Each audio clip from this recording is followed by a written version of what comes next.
10 lashes, Mrs. Hartwell, unless you have reconsidered my offer." Those words would cost Silas Draycott everything he owned, though he did not know it yet, standing in front of the whole town, while Emmeline Hartwell stood bound wrist to wrist against the raw pine whipping post outside her own county courthouse, the rope already biting into skin that would carry the mark. She meant to answer him with silence, rather than give him the one word he wanted spoken in front of half the county, and she did not yet know that the quiet, gun-shy boarder renting her barn loft was standing in that same crowd, close enough to reach her before the first stroke ever fell, and that every hired man Draycott had brought along to keep order was about to go stone still the moment they finally heard his name spoken aloud. Her name was Emmeline Hartwell, and this is the story of the morning the county's most powerful man dragged her into the town square to break her in front of her own neighbors, and the man who had spent 4 quiet months sleeping above her stable turned out to be the one thing in the territory that Silas Draycott had never once accounted for. It was the spring of 1883 in Larkspur Crossing, Wyoming Territory, on the only stretch of Larkspur Creek shallow enough for a loaded cattle drive to ford within 20 miles in either direction,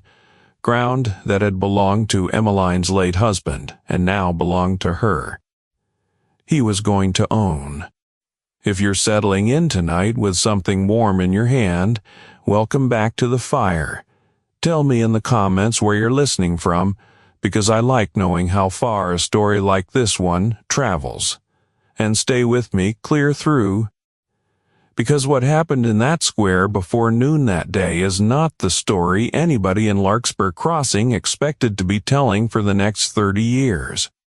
Now, let's go back to the autumn before, to the last ordinary season Emmeline Hartwell ever had, before Silas Draycott decided that a widow's no was simply an offer that hadn't been priced high enough yet. Emmeline had come to the territory 8 years earlier as a bride of 19, married to a steady, sandy-haired horse breeder named Thomas Hartwell, who had filed on 60 acres straddling the ford itself, land nobody else had wanted at the time because the creek flooded it. What Thomas understood, and what the men who'd passed over that claim had not, was that a ford is worth more than good soil ever could be in cattle country. That whoever controlled the only safe crossing on Larkspur Creek controlled every herd that needed to reach the railhead at Millbrook Siding before the grass gave out on the long drive north. Thomas built a modest horse operation on that gravelly ground, breeding sound stock, cattlemen paid well for, and Emmeline built alongside him a life she had not expected to love as much as she came to. Long evenings breaking yearlings together in the corral. A garden she fought the gravel for every summer. A plank-floored house with a good stone chimney Thomas had built himself the winter after they married, and a habit, formed early and never broken, of standing together on the porch most evenings just to watch the creek run gold in the last of the light. They were not rich, but they were solvent and respected, and for 6 years the ford belonged to nobody but the Hartwells, and cattlemen driving through paid a fair toll to cross it and thought nothing more of the arrangement than they thought of paying a blacksmith for a shoe. Thomas Hartwell died on a Tuesday in late October, 18 months before the morning at the whipping post. Thrown from a green colt, he was gentling in the round pen and dead of a broken neck before Emmeline reached him across the yard. A plain, ugly accident with no villain in it at all. The kind of death the territory handed out to careful men and careless ones alike, without any particular sense of justice attached to who it chose. Emmeline buried her husband on the rise above the creek where he'd always said he wanted to be put when his time came. Close enough that he'd still be able to hear the water, and then, because grief did not pay debts and the horses still needed feeding twice a day. she did the only sensible thing available to a widow with 60 acres, a working stable, and no children to help her run it. She kept the horse operation going herself, hired on a steady older hand named Otis Fenn to help with the heavier work, and began taking in a boarder or two through the empty room over the barn to help carry the lean months, because a widow's ledger in that country did not forgive sentiment, however much she might have wished it otherwise.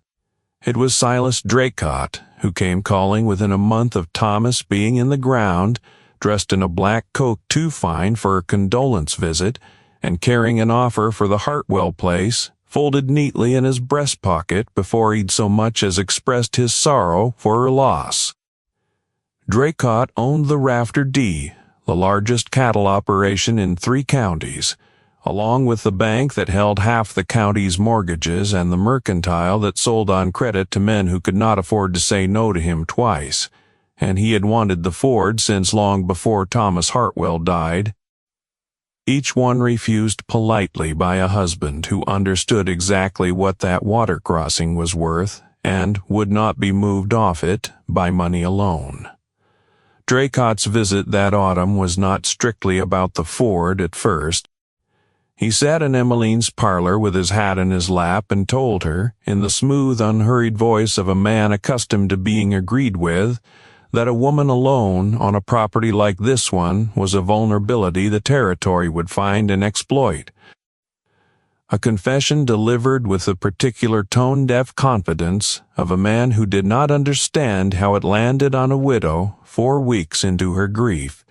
and that he would consider it both a business kindness and a personal honor to take the Hartwell place. Emmeline told him, with more patience than the moment strictly deserved, that she was not for sale along with the land, and that neither was the land itself, and she watched something small and cold move behind his eyes at the answer, gone again so quickly. That refusal, delivered quietly across a parlor table in November, was the beginning of everything that followed, though it would take Silas Draycott the better part of a year and a half to let the whole of the county see how badly he had taken it. He returned that winter with a higher offer for the Ford alone, no mention of marriage attached, and she refused that too, understanding by then that whatever Draycott called an offer for the land was really an offer for control of it, dressed up in whatever language seemed likeliest to work on a grieving woman. He returned in the spring with flowers and a proposal made plain this time, no longer dressed as protection but as courtship outright. And Emmeline, who had loved one man in her life and did not intend to marry a second time simply because the ledger said she ought to, gently, but without any daylight left in it, for him to talk his way back through. Draycott smiled at her the way he always smiled, thanked her for her honesty, and rode off the Hartwell place that afternoon looking, to anyone who did not know him well, exactly as unbothered as he wanted to look. It was only Otis Fenn, watching from the stable door, who noticed the particular set of the man's jaw as he mounted up, and remarked to Emmeline afterward that she had best watch herself, because he had seen that same look on Draycott's face once before. The week before, a rancher 2 valleys over lost his grazing lease to a paperwork dispute nobody in the county seat could ever quite explain to anyone's satisfaction. The whole county, in truth, had learned to read that particular look on Silas Draycott's face over the years, and had learned, too, an unhappy fluency in the specific silence a person adopts when speaking up seems likely to cost. Larkspur Crossing was not a town short on decent people, but it was a town where the bank, the mercantile, and better than half the grazing leases within riding distance all traced back one way or another to the Rafter D's ledgers, and a man who spoke too loudly against Silas Draycott tended to discover that his credit had tightened or his lease had come under sudden review. Emmeline understood this arithmetic as well as anyone had watched it play out against two neighboring families already in the years since Thomas died, and understood, too, that it meant whatever trouble Draycott eventually brought to her door, she would very likely have to weather largely alone, with whatever quiet sympathy the town could spare her, and precious little of the open kind. That understanding did not make the town's silence any easier to live inside of, and there were seasons, that first winter of Draycott's courtship, when Emmeline felt the weight of it more keenly than she let anyone see. Women she had sat beside at church suppers for 6 years grew careful and brief in her company.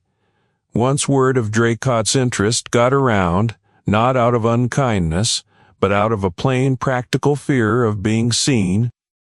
and Emmeline learned to read the particular way a friendly face could go, politely distant, without ever once saying an unkind word. Sarah Odom was the one steady exception, an older widow with nothing left for the rafter deed to threaten, and nothing left in her to be frightened by threats regardless. And it was Sarah who took to walking out to the Hartwell place every second Sunday that whole first winter. In truth, simply to make certain Emmeline understood she was not entirely alone in that silence, whatever the rest of the county's caution demanded of everyone else.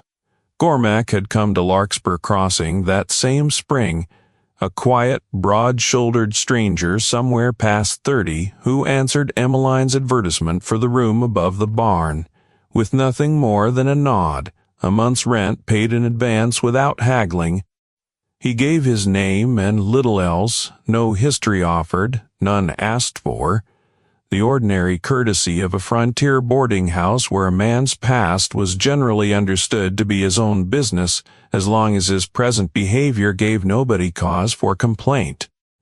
And Cormac's present behavior, through that first summer, gave nobody the smallest cause. He rose early, worked odd jobs around the county for wages that seemed almost beside the point to him, helped Otis Fenn with the heavier stable work without being asked twice, ate his supper quietly at Emmeline's table most evenings, and carried himself. Town gossip eventually agreed. Like a man who had put down some considerable weight somewhere, and did not particularly want to talk about where he'd set it down. He did not wear a gun in town, which in itself drew a little notice in a county where most men over 16 went armed as a matter of course, and when pressed once by a curious barfly at the Larkspur saloon about why a grown man rode without a sidearm, Cormac answered only that he'd carried enough of one for one lifetime, and left it there in a tone that discouraged further asking. There was a night, that first July, a bad electrical storm rolling down off the ridge, with lightning enough to spook every horse on the place, when Emmeline saw a little more of who her quiet boarder actually was underneath the careful ordinariness he wore around town. A yearling colt panicked in the storm and got a leg tangled bad in a loose section of corral fencing, thrashing hard enough that Otis, wrestling with it in the dark and the rain, talking low and steady the whole way in, and had the colt calmed and freed inside of 5 minutes with nothing worse than a scraped forearm to show for it. What struck Emmeline afterward, turning the scene over in her mind, the way a person does with something that does not quite fit the shape they expected, was not that he had done it. Otis could likely have managed it himself given another few minutes. The sense that whatever fear a man might reasonably feel wading into it, this one had simply set his aside somewhere long before he ever reached the corral gate.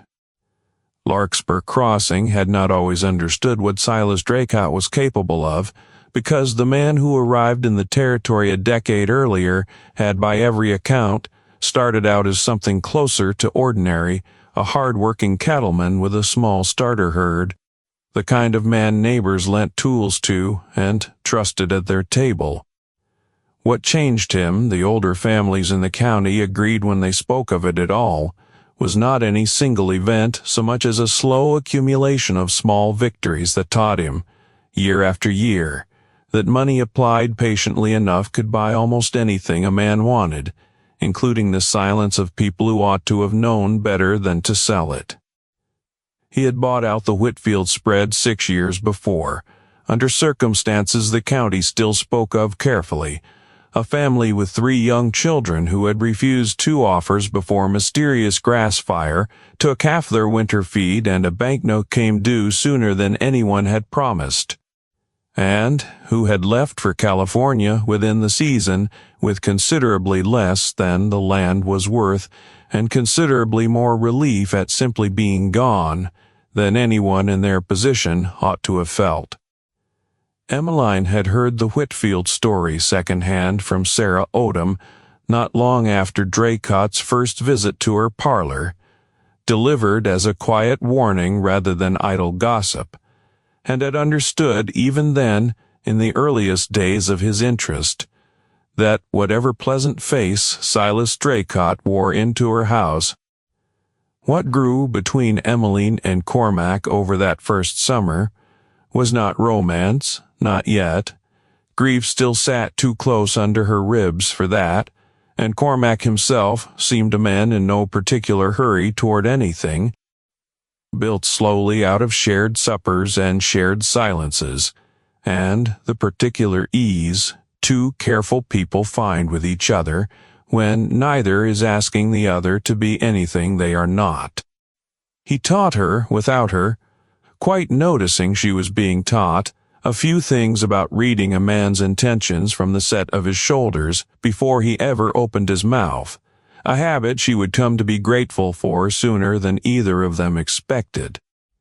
She taught him in turn how to gentle a nervous colt the patient way Thomas had shown her, hands slow and voice lower than a whisper, and there were evenings that summer, working side by side in the round pen with the light going gold over the ford, when Emmeline caught herself thinking that grief, given enough time,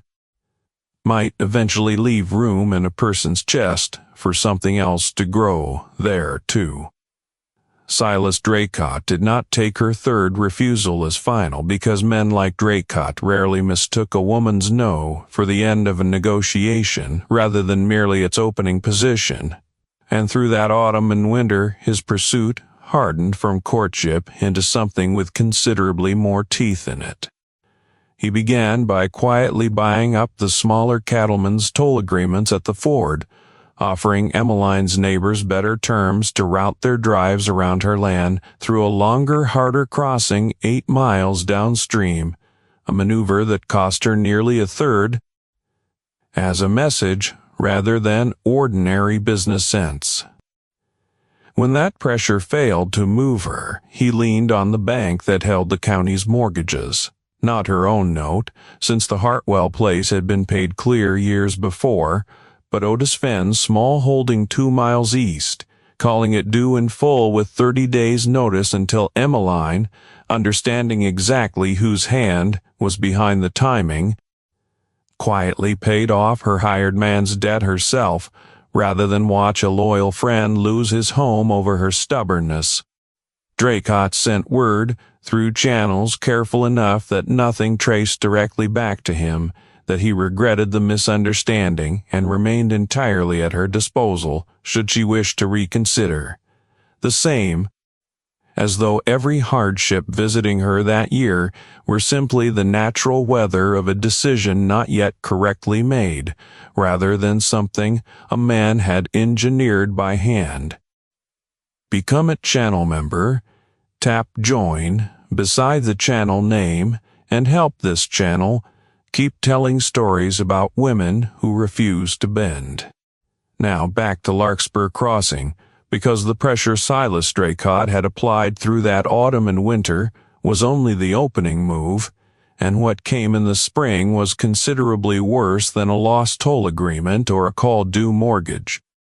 The horses appeared in Emmeline's East Corral on a Thursday night in April, 6 head of prime Rafter D breeding stock.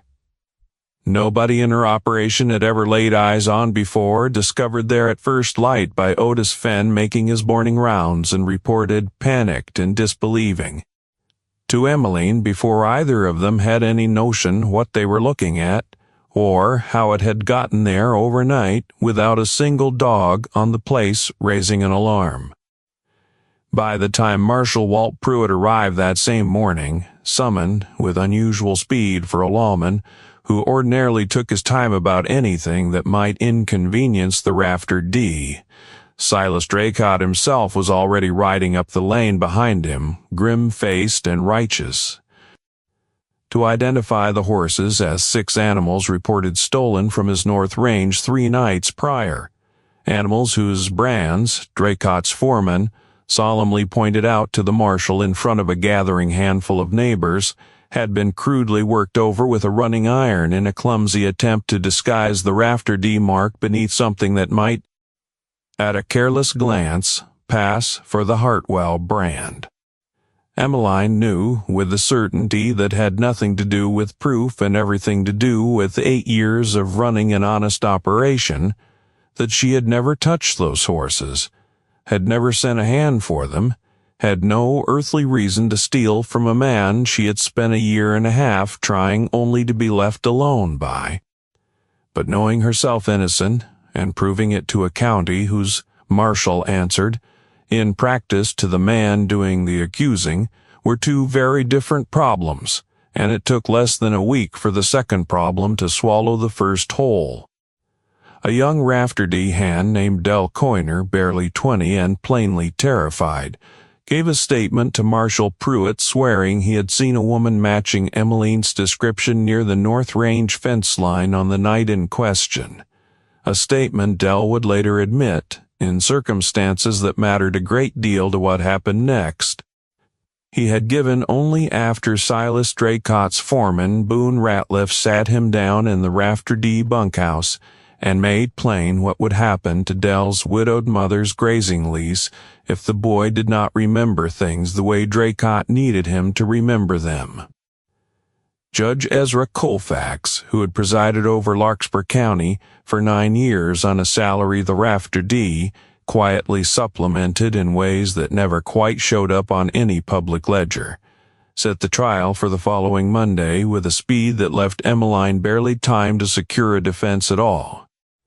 and found her guilty of grand theft of livestock in an afternoon's proceeding that gave her attorney, a young, earnest, badly outmatched circuit lawyer named Prosper Adair, almost no room to mount any real challenge to Del Coiner's coerced testimony or the conveniently altered brands. Horse theft in that territory carried on the books a hanging sentence, and it was here that Silas Draycott performed the single cruelest piece of theater in the whole affair, rising in the packed courtroom to plead, with tears that struck Emmeline as entirely genuine and entirely monstrous both at once, a plea he delivered not out of any charity, but because a dead Emmeline Hartwell could not sign over 60 acres of ford, and a widow, broken but living, humiliated in front of every neighbor she had, was worth infinitely more to his purposes. Judge Colfax, playing his assigned part in the arrangement with the smooth reluctance of a man who had rehearsed his lines carefully beforehand, allowed himself to be persuaded toward a sentence of corporal punishment in lieu of hanging, 10 lashes at the public whipping post outside the courthouse, a punishment so rarely leveled against a woman in that county that its very unusualness was.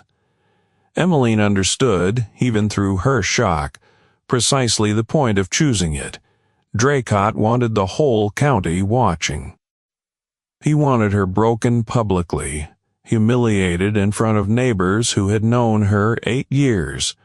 so that whatever she agreed to afterward, selling the ford or accepting the protection of his name, would look to everyone present like her own free choice rather than the outcome of a frame he had built with his own money and his own foreman's threats against a frightened young man's family. Word of the sentence reached the Hartwell place that same Monday evening, carried by Otis Fenn with his hat in his hands and his voice breaking on half the words, and it was Cormac sitting quiet at the supper table where he had eaten 100 ordinary meals over the past year, who went very still and very careful in a way Emmeline had never quite seen from him before. Not the stillness of a man surprised, she would understand only much later,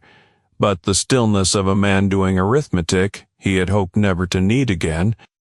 He asked her, once Otis had gone, exactly what the marshal had said about the brands, exactly which horses, exactly what night, plain, careful questions, delivered without any heat in them at all, and when she had answered everyone, he sat quiet a long moment at her table with his hands folded in front of him, and told her only that he was going to need a few days in town before Saturday, and that she should trust him, though he understood she had no particular reason yet to. "I'll trust you," Emmeline said, exhausted past the point of arguing, and with nothing left to lose by trusting a man who had never once given her cause not to, "because you're the only one in this whole county who hasn't asked me to sign something first." The conversation between Cormac and Boone Ratliff outside the Rafterty bunkhouse, the one Otis Fenn had only heard about second-hand through his own careful sources, had in truth been shorter and considerably more direct than the county gossip made it sound. Cormac had found Ratliff alone at the corral fence, checking a gelding shoe, and had simply asked him, without preamble, whether he intended to whip a woman he knew perfectly well was innocent because a rich man had told him to, or whether some part of him still remembered what it felt like to do honest work for honest wages before the Rafterty's money made the difference stop mattering. Ratliff had not answered him, had in fact said nothing at all for a long uncomfortable moment, but Cormac had watched something shift behind the foreman's eyes all the same. Not quite conscience, but the first uneasy crack in a man's certainty that the path he was walking was one he could keep walking indefinitely without ever having to look at it directly. It was not much to build a plan on, Cormac told Otis privately afterward,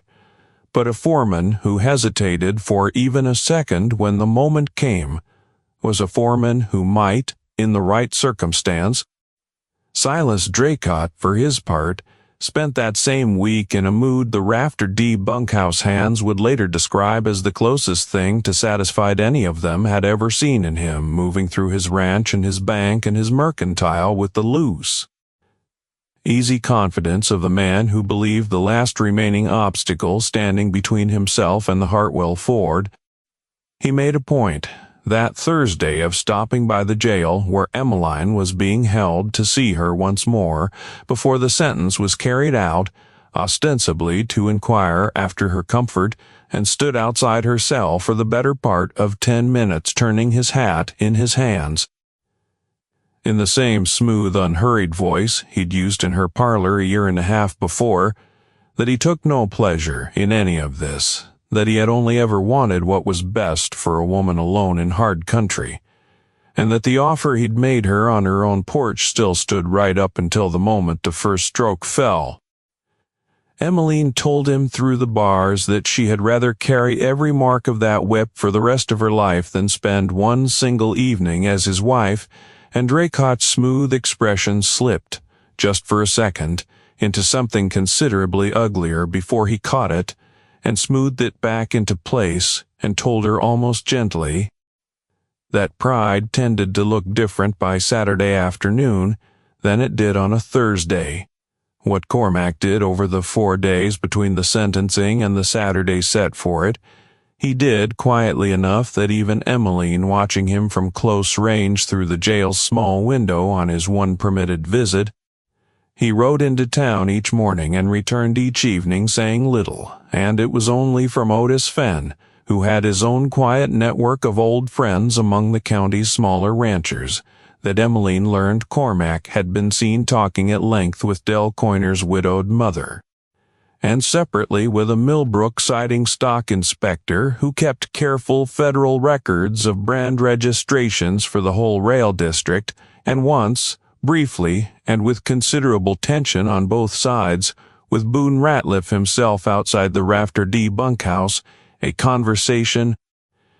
and ending with Ratliff considerably paler than he'd started it. Silas Draycott, informed of these movements by men on his own payroll who watched the county's comings and goings as a matter of habit, dismissed the reports at first as the useless flailing of a widow's hired boarder with no standing and no resources worth taking seriously. Contemptuous show of it on the Thursday when he crossed paths with Cormac outside the Mercantile, remarking loudly enough for the boardwalk to hear that he had heard tell some drifter was riding around town playing detective on the county's dime. Whether the man understood what happened to strangers who inserted themselves into business, that was none of their concern. Cormac answered him with nothing more than a level look and a quiet, "I understand it fine," and walked on. And Draycott, watching him go, told the two hands flanking him that the man clearly didn't have the nerve to matter, a judgment he would come to regret as thoroughly as any he ever made in his life. It was on that same Thursday evening that Draycott himself rode out to the Hartwell place, uninvited and alone, to deliver in person the offer he had been holding back all along as his final card. The offer he told Otis Sven plainly on the porch, since Emmeline herself was still held at the jail. Marry him, sign the forward over as part of the arrangement, and Judge Colfax would find by Saturday morning sufficient new evidence to set aside the sentence entirely. Refuse. Otis relayed the offer to Emmeline through the jail bars that same night, watching her face carefully as he did. And she told him, for what she made plain was the last answer she intended to give on the matter in any form, that she would rather stand at that post and take every stroke coming to her than spend 1 hour married to the man who had put her there, and that he could carry that answer back to Silas Draycott word for word. Emmeline spent that final Friday night in the jail's single cell doing the only thing left available to her, which was remembering, deliberately and in order, every ordinary evening she and Thomas had spent on the porch above the ford, the particular slant of light on the water at the hour he liked best, the sound of his voice explaining to her, patient and unhurried, why the ford mattered more than the soil ever would. She found, turning those memories over one at a time in the dark, that they steadied her in a way prayer alone had not quite managed to since he died, and that by the time the jailer came to walk her out into the gray Saturday morning, whatever fears she carried had settled underneath something harder and calmer, a resolve she recognized. With something like grim humor, as the same stubbornness Thomas had loved in her from the very first season they'd broken that gravelly ground together, she was not going to give Silas Draycott the satisfaction of watching her break, whatever the morning cost her. And she held that single decision in front of her like a lantern the whole short walk from the jail to the square. Saturday came clear and cold. The whole town turned out along the courthouse square by mid-morning, in the particular uneasy silence of a community that knew, in its private heart, that what was about to happen was a wrong thing, and had not found, collectively, the courage to say so aloud where the Rafter D's money might hear it. An old woman near the front, a widow herself named Sarah Odom, who had known Emmeline since her wedding week 8 years before, stood with her handkerchief pressed hard to her mouth, and would tell people afterward that she had never in her life been so ashamed of a silence she was part of. Emmeline was led out from the jail at the appointed hour, chin level despite everything, and bound at the wrist to the raw pine post that had stood empty at the corner of the courthouse lot for longer than most of the town's children had been alive. Uncoiled the braided leather whip he had been ordered to wield, and Silas Draycott stood at the front of the crowd in his best black coat, watching her with an expression the more perceptive townsfolk present would later describe as something closer to hunger than justice. It was there, at that post, in that silence, that Draycott delivered the line meant to be his final offer, disguised as mercy, loud enough to carry across the whole square 10 lashes, Mrs. Hartwell, unless you've reconsidered, and it was there, in the breath, after Emmeline answered him with nothing but silence and a straightened spine, that Boone Ratliff drew back his arm for the first stroke, and a quiet man in a plain brown coat stepped out of the crowd's front row and closed the distance to the post faster than anyone present had time to properly register. Cormac caught the whip's downswing on his own forearm before the leather ever touched her, a move that cost him a welt he would carry for a week and did not so much as change his expression over. And in the shocked half-second of silence that followed, the whole square frozen Ratliff staring at the man who had simply appeared between him and his target. Draycott's face working through confusion toward fury, Cormac spoke for the first time that morning, quiet enough that half the crowd had to lean in to catch it, and yet somehow the words carried to every corner of that square, regardless. That's enough. The lady's done nothing, and every man here with a badge or a paycheck from the Rafter is about to learn exactly how much trouble you've all bought yourselves this morning. It was not the words themselves that changed the temperature of that square so completely, but what happened in the next several seconds among the dozen or so Rafter men scattered through the crowd,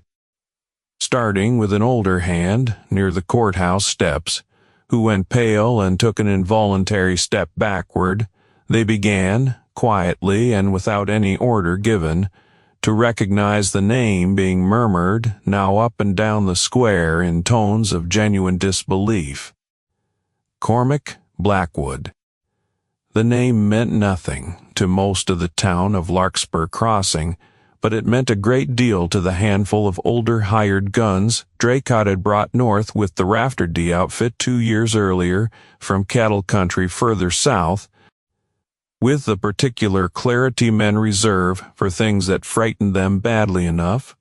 The segundo, who had broken that whole syndicate single-handed after its owners made the mistake of threatening a rancher's widow.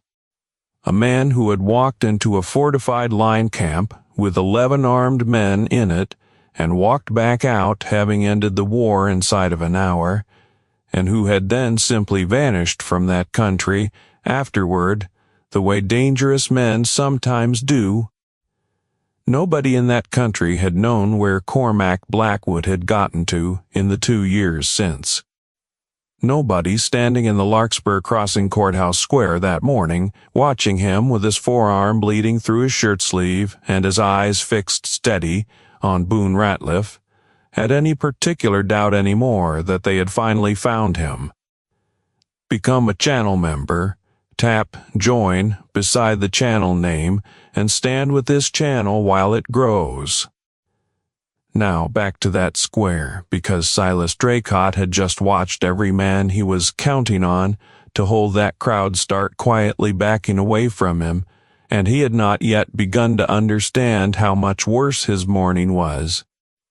Silas Draycott, to his considerable credit, and Boone Ratliff's considerable dismay, did not immediately understand the shape of the trouble standing in front of him, and pushed forward through the front of the crowd, demanding to know by what authority a drifter with no badge. Cormac's answer, delivered without heat and without hurrying, was to reach inside his own coat.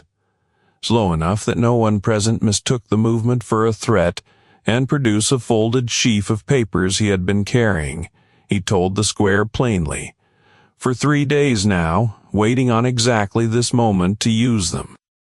The first was a sworn affidavit from the Millbrook Siding federal stock inspector, a careful man named Aldous Merrow, whom Cormac had ridden the 20 miles to see twice that week, confirming under his own official seal that the running iron work on the 6 horses' brands was crude enough to have been done in a single evening by an unskilled hand. Entirely inconsistent with a professional rustling operation, and consistent instead with someone attempting to fake evidence of theft rather than commit it. The second was a written retraction from Del Coyner's own hand, witnessed by his mother and by Cormac himself 2 nights before, in which the terrified young hand swore that Boone Ratliff had coerced his original statement, and that he had never, in truth, seen Emmeline Hartwell anywhere near the Rafter D's North Range on the night in question or any other night that spring. Judge Ezra Colfax, present at the whipping in his official capacity to oversee the sentence's execution, went the color of old ash as Cormac read both documents aloud to the assembled crowd in a voice that carried, understanding with the particular sick clarity of a corrupt man caught in daylight, that his own signature on the original conviction now sat exposed, beneath evidence he had never bothered to properly examine. Silas Draycott, watching the crowd's mood shift beneath him with every word Cormac read, made the single worst decision of his life in that moment, shouting over the reading that the affidavits were forgeries, that Coyner's mother had been bribed. When the crowd's murmuring did not turn back in his favor the way it always had before, he gave Boone Ratliff a short, furious order to finish what they'd come to do regardless, an order Ratliff caught between 2 fears now roughly equal in size. That hesitation was the last quiet moment the Larkspur Crossing courthouse square would see that morning. 2 of Draycott's remaining hands, less experienced than the old range war veterans and more directly loyal to their paychecks than to their own good sense, went for their sidearms at Ratliff's continued frozen indecision, apparently deciding among themselves that ending the interruption by force was still the surest way back into their employer's good graces. And Cormac moved before either man's hand had fully cleared leather, a single fluid motion that put one man's pistol spinning into the dirt with a wrist strike faster than the crowd's eye could properly track, and dropped the second with a blow that ended his part in the morning before he'd managed to draw at all. A third man, further back and slower to commit, did clear his weapon and fired once wide into the crowd's edge before Otis Fenn, who had positioned himself near the courthouse steps with his own long idle shotgun the moment he'd understood what Cormac was walking into that morning, put a load of birdshot into the man's shoulder, and ended his participation considerably more permanently. The whole exchange, start to finish, took under a minute, and left 3 of Draycott's men, disarmed or wounded, on the courthouse lawn. Boone Ratliff standing frozen, with the whip still slack in his hand, and Silas Draycott alone at the front of a crowd that had gone from uneasy silence to open, audible fury in the space of that single minute. The remaining Rafter D hands watching their employer stand exposed and their comrades either disarmed or bleeding in the trampled grass, made the same quiet calculation Boone Ratliff had already made, and simply stepped back from him, within the space of a single violet minute, stopped being his in any sense that mattered any more. It was Marshal Walt Pruitt, of all people, who finally moved to end it, stepping forward with a shaking but genuine resolve that surprised nearly everyone present, including, likely himself, a weak man who had spent 2 years looking the other way for the Rafter D's convenience, and had apparently reached, in that single violent minute, the outer limit of what his own conscience could still absorb. he placed Silas Draycott under arrest on the courthouse steps for conspiracy and subornation of false testimony, his voice cracking on the formal language, but his hand steady enough on the man's arm, while half the crowd that had stood silent through 2 years of Draycott's quiet cruelties, the collective courage to say aloud everything they had been too frightened to say before, the toll agreements bought out from under smaller ranchers, the mortgage called due on Otis Fenn's land, whispered accounts of other pressures applied to other families over other seasons that had never quite risen to the level of open scandal until this one finally cracked the whole arrangement open. Judge Colfax, understanding with total clarity that his own complicity in the frame now sat exposed in front of a federal stock inspector's sworn affidavit and a crowd no longer inclined to look away. A resignation that would not save him from the territorial inquiry that followed, but perhaps spared him, in his own calculation, the worse fate of being dragged bodily from the bench in front of the same square. Emmeline stood through all of it still bound at the wrist to the post that had nearly taken the skin off her back, and it was Cormac, once the last of it had settled and Marshal Pruitt had Draycott in hand, who came back to her and cut the rope with the same quiet, unhurried care he brought to everything, and asked her, low enough that it was meant for her alone and not the whole watching square, whether she was hurt. She told him she wasn't, not really, and then asked him because she had earned the right to the question twice over that morning, exactly who Cormac Blackwood was, and how a man who broke a range war in the South Country ended up quietly boarding above her stable for a year without her ever once suspecting. He told her plainly and without any particular pride in it, that he had walked away from that life 2 years back, because ending violence, even in service of something like justice, had cost him more of himself than he wanted to keep paying, and that he had come to Larkspur Crossing looking for nothing more complicated than quiet. Somewhere in a year of shared suppers and shared silences, considerably more reason to stay than he had ever expected to find anywhere again. The courtroom in the territorial capital that summer looked nothing like the hasty proceeding that had convicted Emmeline in a single afternoon back in Larkspur Crossing, and the difference itself felt, to everyone who had traveled up from the county to watch, like a kind of vindication all on its own. A real jury, drawn from 3 counties with no debt to the Rafter D's ledgers, a judge who let both sides speak their full case without hurrying either one, and a courtroom gallery packed tight enough most mornings that latecomers stood along the back wall for hours just to hear how the testimony was going. Prosper Adair, the young circuit lawyer who had been so badly outmatched defending Emmeline the first time, returned this time as a witness for the prosecution rather than an overwhelmed defender,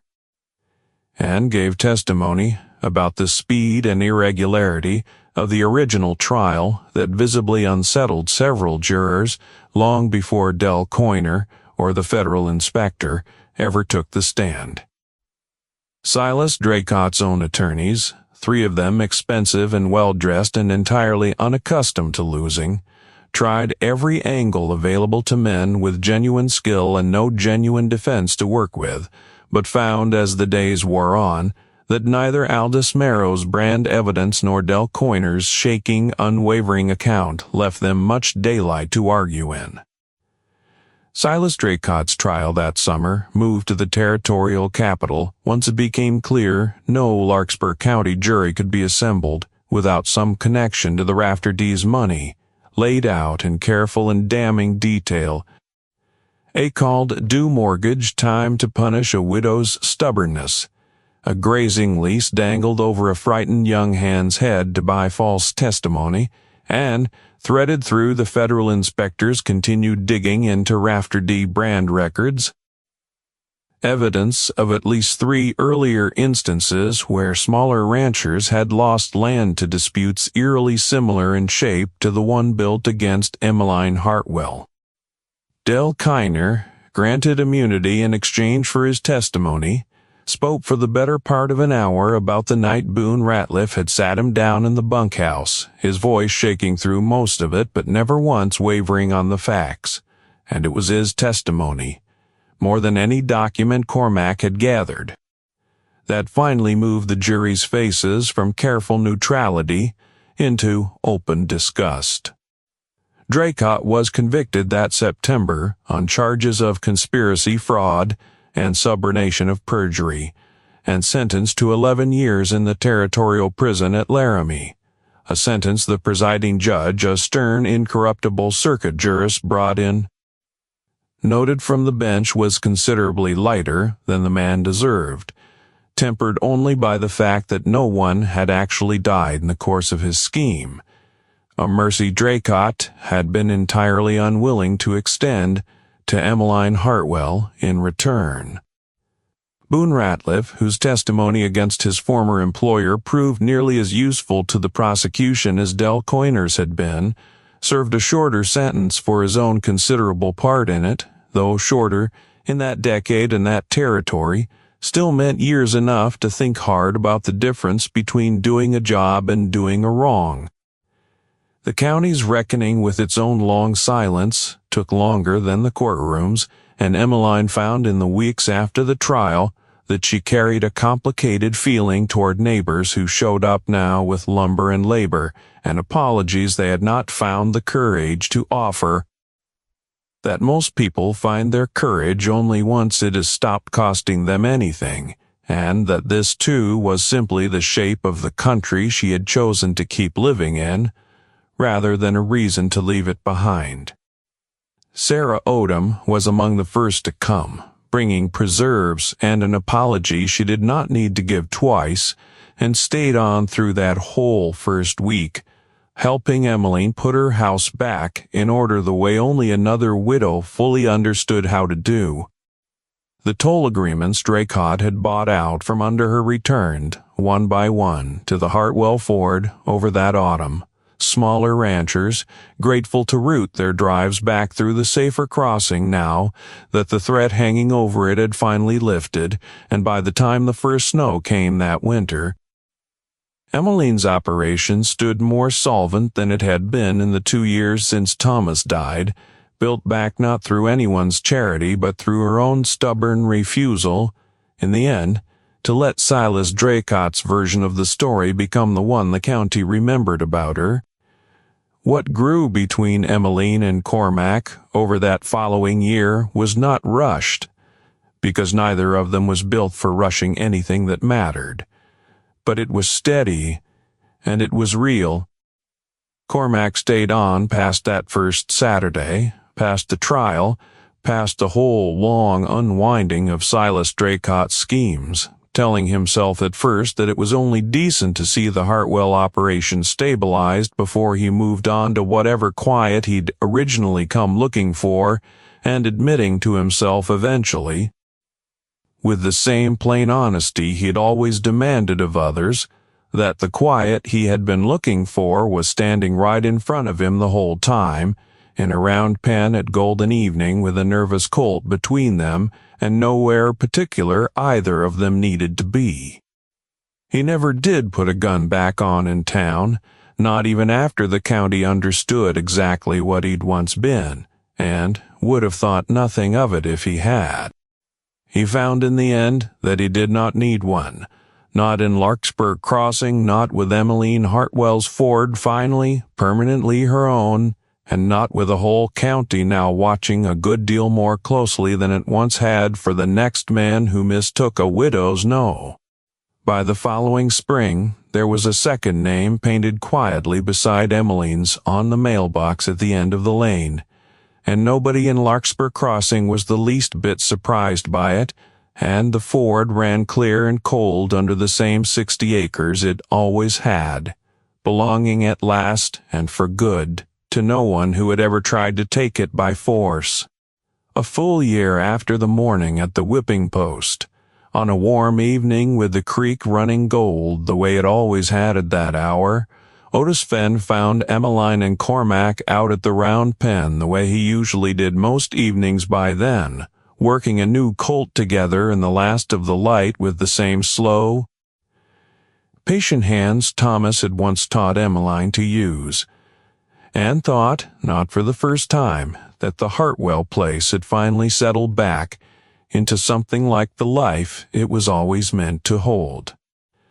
Dell Coiner had taken work 2 counties over that spring, done with the Rafter D, named for good and grateful, by his own account for a fresh start. His mother's grazing lease no longer depended on anyone's mercy to protect, and he wrote Emmeline a short, careful letter that April, thanking her for never once holding his coerced testimony against him the way a harder woman might have. Marshal Walt Pruitt kept the peace in Larkspur Crossing,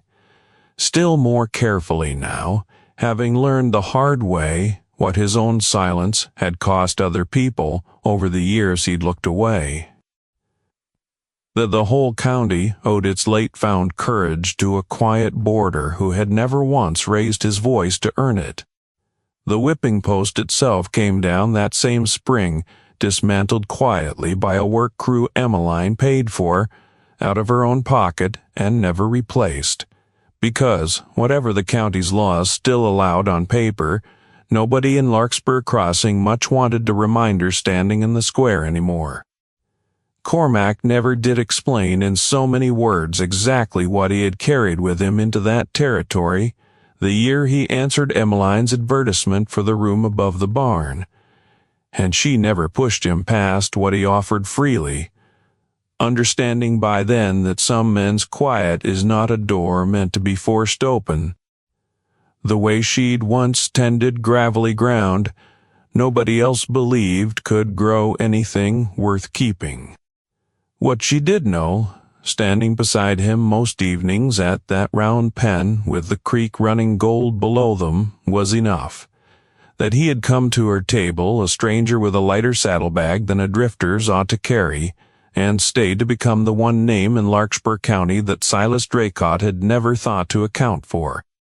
and that whatever quiet Cormac Blackwood had been searching the territory for when he first rode in, he had in the end found it exactly where he'd least expected to go looking.